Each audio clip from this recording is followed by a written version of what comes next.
यही विश्व गुरु भारत है। अपनी संस्कृति के कारण, अपनी दिव्य परंपराओं के कारण यह विश्व की आदि संस्कृति हमारी भारत की संस्कृति रही है। विश्व के बुद्धिजीवी, चिंतक, विचारक अपनी संस्कृति को जानने समझने से पहले भारत को पढ़ना चाहते हैं, भारत को जानना चाहते हैं। हमारे ऋषियों, महर्षियों, महापुरुषों की अनंत गाथाएं हैं जो त्याग, समर्पण, सेवा भावना से ही रची बसी हैं।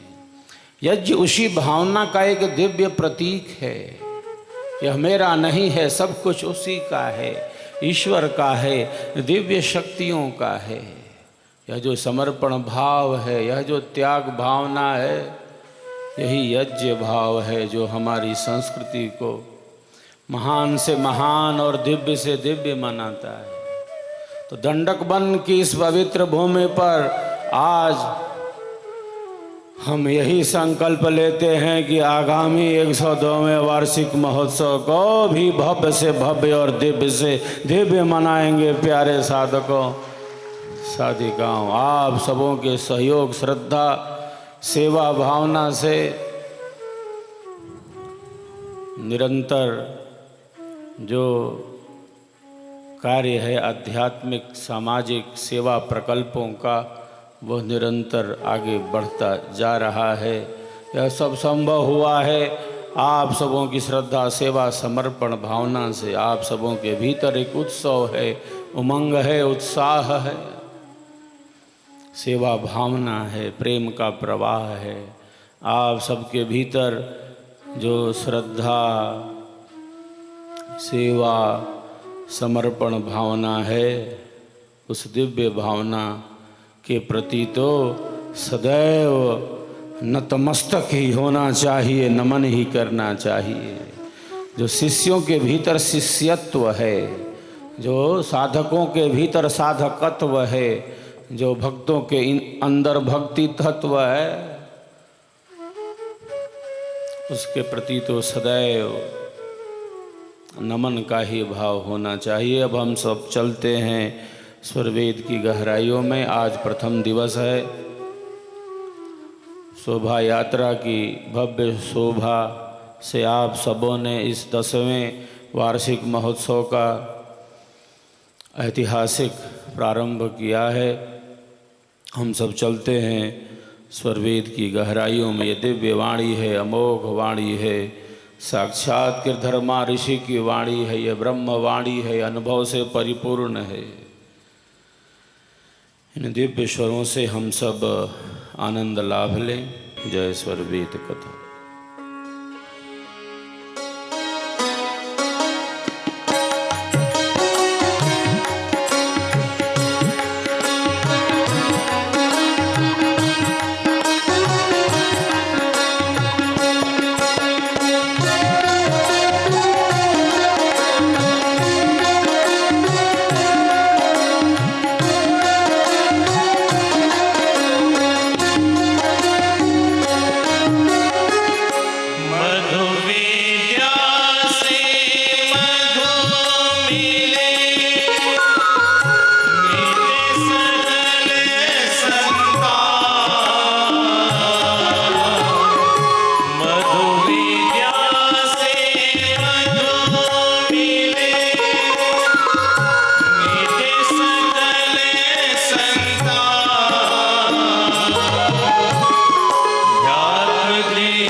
दर्शन मिले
स्वरवेद के आध्यात्मिक ज्ञान के प्रकाश से ही जो अंधेरा है वह नष्ट होता है।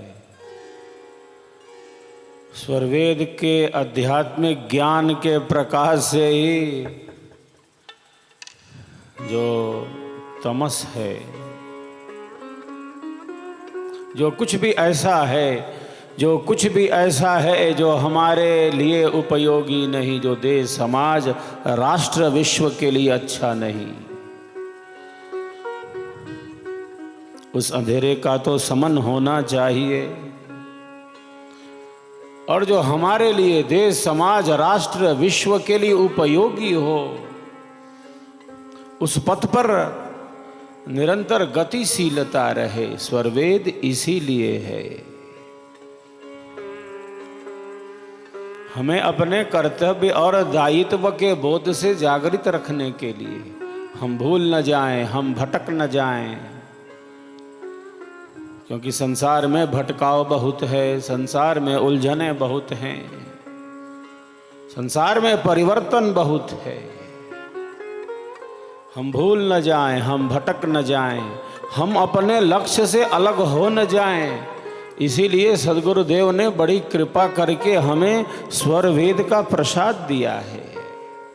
इस प्रसाद को ग्रहण करते रहना, इस प्रसाद को ग्रहण करते रहना और केवल स्वयं ही ग्रहण करते न रह जाना, बल्कि अन्यों तक इस प्रसाद को बांटना, यही विहंगम योग के साधक साधिकाओं का धर्म है। अन्यों तक यह प्रकाश पहुंचे। जो जागृत है, जो जगा हुआ है, वही दूसरों को जगा सकता है। जिसका मन संतुलित है, जिसका मन सहज है, वही अन्यों को सहजता के मार्ग में ला सकता है। जो सेवक है तो केवल वही सेवक है ऐसा नहीं, अन्यों को सेवा के मार्ग में वो लाता है, ला सकता है। जैसा हमारा अंतःकरण है, उसी प्रकार का प्रभाव तो हम अन्यों पर छोड़ रहे हैं। जिस प्रकार हमारी क्रिया है, हमारा व्यवहार है अन्यों पर, हम वैसा ही प्रभाव तो छोड़ रहे हैं। जो शांत है, जो शांत है, तो केवल वही शांत है।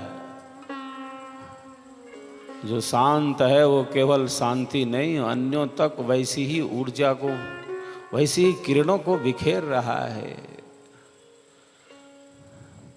जिस प्रकार हमारे मन बुद्धि विचारों की स्थिति है, वैसा ही प्रभाव हमसे अन्यों तक पहुंच रहा है। जितना हम नजदीक होंगे स्वयं के, जितना हम प्रकाश के निकट होंगे, उतना ही हमारा अंधेरा छटेगा। अंधेरे का कोई अस्तित्व नहीं, वस्तुतः प्रकाश का अभाव ही अंधेरा है।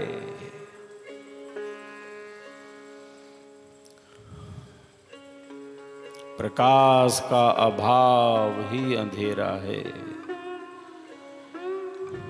इसीलिए हमारे ऋषि कहते हैं, असतो मां सद्गमय तमसो मां ज्योतिर्गमय मृत्योर्मामृतं गमय। असत्य से सत्य की ही तरफ बढ़ते चलें, अंधेरे से प्रकाश की ही तरफ बढ़ते चलें, क्योंकि हम सबके भीतर परम प्रकाश है।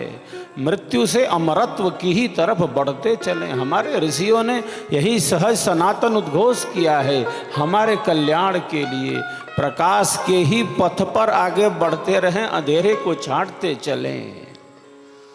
क्योंकि जहाँ अंधेरा है वहाँ केवल अंधेरा ही नहीं, केवल अंधेरा रहता तो चलो अंधेरा है दिखलाई नहीं दे रहा।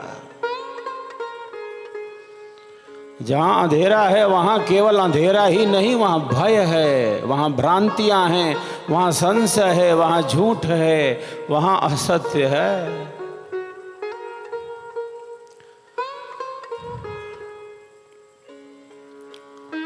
केवल अंधेरा रहता तो चलो भाई अंधेरा है, दिखला ही नहीं दे रहा।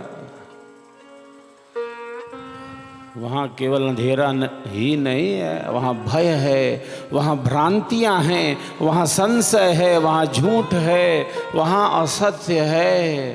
केवल अंधेरा ही है, मात्र अंधेरा नहीं। अंधेरी रात में अमावस की बादलों से भरी घोर अंधेरी रात में अकेले चलता हुआ व्यक्ति सामने खड़े सूखे पेड़ को भूत समझ लेता है कि भूत खड़ा है। अंधेरी रात में अकेले चलता हुआ व्यक्ति सामने खड़े सूखे पेड़ को भूत समझ लेता है कि भूत आ गया है, भूत खड़ा है। जहाँ अंधेरा है वहाँ केवल अंधेरा नहीं, भय है, भ्रांतियाँ हैं, संशय है, असत्य है, झूठ है।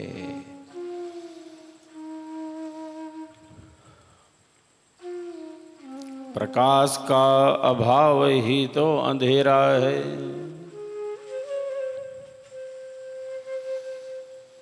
इसीलिए ऋषि कहते हैं तमसो माँ ज्योतिर्गमय, अंधेरे से प्रकाश की ही तरफ बढ़ते चलें, क्योंकि हम सब के भीतर परम प्रकाश है। स्वर्वेद आध्यात्मिक ज्ञान का वह विमल प्रकाश है। स्वर्वेद आध्यात्मिक ज्ञान का वह विमल प्रकाश है जो हमारे अंतर के अंधेरे को दूर करता है।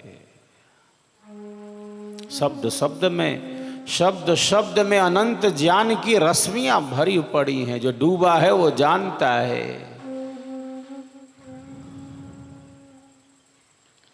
जैसे हरा पेड़ जानता है कि सावन की रिमझिम फुहारें क्या होती हैं।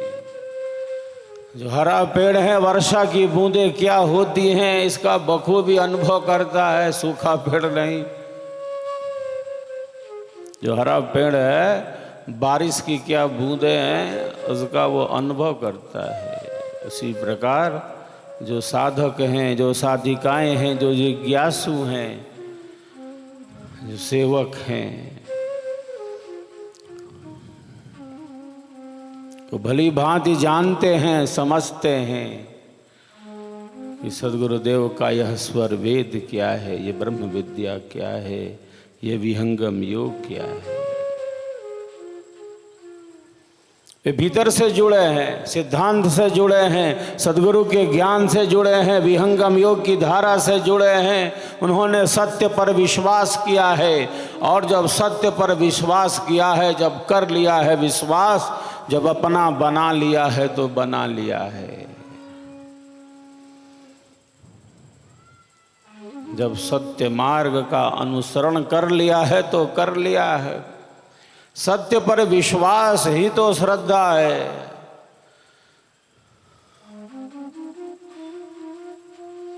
सत्य पर विश्वास ही तो श्रद्धा है। सत्य पर विश्वास कर लिया तो कर लिया।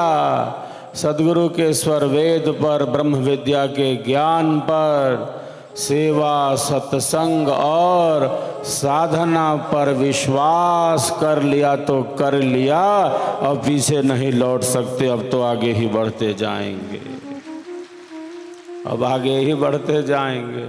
अब विश्वास कर लिया है तो कर लिया है, बात खत्म। अपना बना लिया है तो बना लिया है। यही सत्य पर विश्वास है जिसे हम श्रद्धा कहते हैं। और ये कोई सामान्य बात नहीं है सत्य पर विश्वास।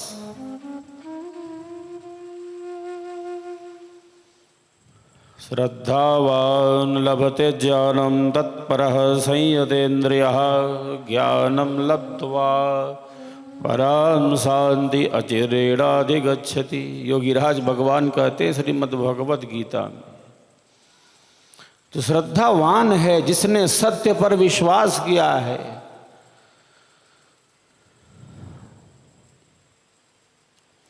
वह ज्ञान को ही उपलब्ध हो जाता है, और ज्ञान की प्राप्ति हो जाने पर, ज्ञान की प्राप्ति हो जाने पर अति शीघ्र ही वह परम शांति का अनुभव करने लगता है, परम शांति में स्थित हो जाता है। तो श्रद्धा हमारा भीतरी धन है। श्रद्धा हमारा आंतरिक धन है, श्रद्धा हमारा आत्मीय धन है, ये हमारा भीतरी धन है।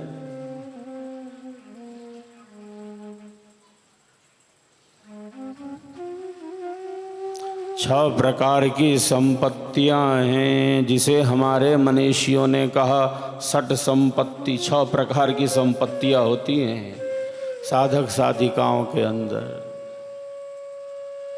प्रथम है श्रद्धा, सत्य पर विश्वास।